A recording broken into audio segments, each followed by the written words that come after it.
Hello everybody, back with another quick tip. This week I want to talk a little bit about something that's hiding here in Adobe Podcast. Now I won't lie to you, I just recently found this and I want to share it with you all. First up, I'm going to go here to Studio, and then I'm going to open up a project. This is just a simple demo, but I wanted to show you how this tool works.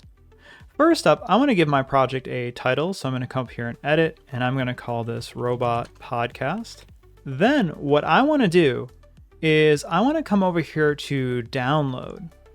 And instead of downloading an audio file, a transcript, or the original recordings, I'm going to select audiogram. The file will download as a MP4, and we now have a great video that we can use with our podcast. Let's take a look. Hello and welcome to the podcast. Today we're going to be talking about giant robots. I like giant robots, and they are pretty cool. We now have a great visual, and we can share this on YouTube and other platforms. Well, that's it for this week. Hope to see you again next week for another quick tip.